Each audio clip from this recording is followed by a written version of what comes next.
Undi wa somebody sanga deba Jeff when na Jeff. Nenga Jeff asina ayimye. Jeff asina ayimye. Ngamulina kumpalinga ndaba yeso. Alright, wetwogerera saawa zineno Sheebah Karungi nkugambye mawulire gassanyu ate mulowooza omwana si wakusigala ne taata we. Video njagala tujja byonna hampe akawegwayo nabakolera oli video era abasinga mwasima ne mu inbox yange byaddala mwatuuka ne mugamba nti no Wonder Boy we bali kubeera ng'okola ki otuweereza ffe ba Sheebah Olex hawano kwe tutava era tukwagala nnyo kale nga tetunagendayo mu byenkuleetedde olunaku olwaleero obutambi video eno mbadde nsaba osooka ogimpereka like era gonna watana bakubeera ng'osubscribing wegate ha ku mukutu gwaffe gunneno olunaku olwaleero nkugambe omusajja gw'emikulanga olaba ku screen yo amanyikiddwa nga Jeff akkiriza okubeera nga alabira omwana ye takirinako obuzibu kiri ku Sheebah okubeera nga agamba nedda naawe taata w'omwana sakwatemu ku mwana okivugemu njagala omulendoza mu comment section ebyalala Sheebah amulekera omwana akulire mu UK oba amukomye wano mu Uganda since Sheebah mwena mukime bulungi sente ezo azina si kizibu se soko wolize apengepenga ina byayisawo nekasiku mu maaso awo tumaye tweyongereyo n'ebya Levickson. Undi wa somebody sanga deba Jeff when na Jeff. Nenga Jeff asina ayimye. Jeff asina ayimye. Ngamulina kumpalinga ndaba yesongo dati. Muzala kudabuza ko mwana. Jeff nga Sheebah ayima nga Jeff ayima. Nenga bojo se jobziki story tuli kujaga mtu bayimbe somebody wa somebody. Moli wa somebody. Oli wa somebody. Okategeera ako. Kala kuzaako omwana. Yate bamuzizaako dda bafunye actually yangambye yamuziye basebwa ati yagala muwala ku luno. Kaba ozina akasaala baba mulenzi. Kali yazinye bwa ati afuna omuwala.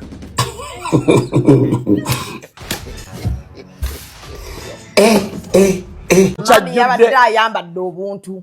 Mami ki? Mami Sheebah. Naye gwe naawe Zubedo otuse woyitira gune mami. Ani Sheebah? Mami wange. Oyina emyaka emeka? Mami Sheebah mami. Mami yabadde nze ne Sheebah tutambulira mu myaka. Gye nkwata mu February gy'akwata mu November. Yabeera aweza mu November. Nze nkwata mu February. Naye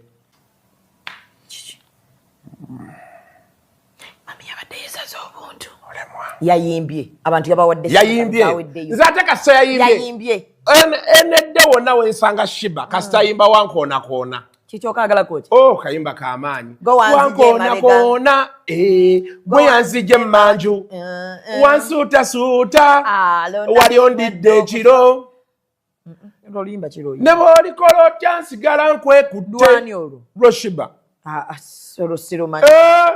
wankoona Go wanzije mabega. Oluyimba lulwo? Oyagala oluyimba? Nze nduyimba Sheebah akimanyi ndooza ali kumpa copyright yalwo. Tudde wali. Wankoona. Si Futa oluyimba lwa muno luwe melody. Wankoona. Gwe wanzije mmanju. Wansuutasuuta. Wali ondidde ekiro. Alo yagerayo. Ne bw'olikola ojja nsigala nkwekutte. Kati alina kapati we yagamba. Right, ebyo nga tubitadde ku mabbali nkugamba olunaku olwaleero olutalo luba luseewo ate mulowooza ex wa Levickson taleese ebyama evidiyo eno njagala tugirabe hatugiwa obudde ombulire ebyaddala gwe endowooza yo eriki ebyaddala ono omusajja ayina gy'ayitire walala oba nedda sokola evidiyo otugula endowooza mu comment section.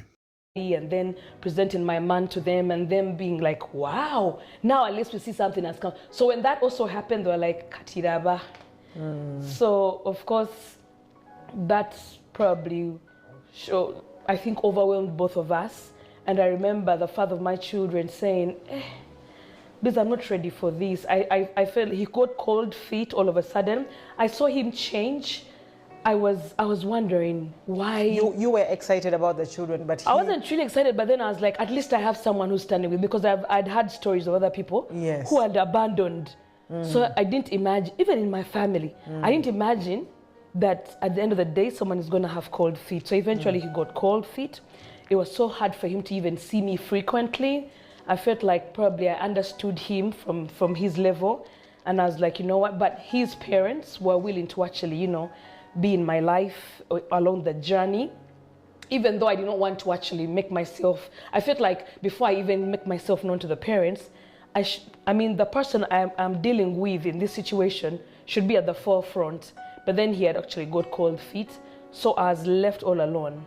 Like, I felt like I was left all alone to handle the situation by myself.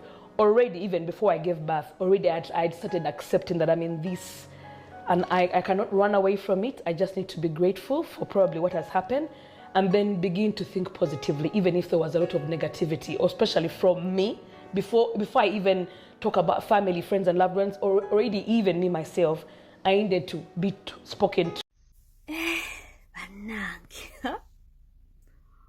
oba okyalowooza nti ogudde mulaavu onyikidde bu single mother ng'avaayo ng'aleeta emboozi. Single mother bamufukumulamu abaana 3. Ng'ambaani ono ex baby mama wa Levikson yamufukumulamu abaana 3 babies. Omusajja n'atuuka ekiseera ngali uninterested, mbu omusajja n'amuyita Kiganda, teyamukubira simu, mbu n'amuyita Kiganda, ne batuula ku round table. N'amugamba, munnange abaana bo nja balabirira, naye nze yange naawe tolowoozaayo nti ngenda kukuwasa. I moved on with my life. You can also move on.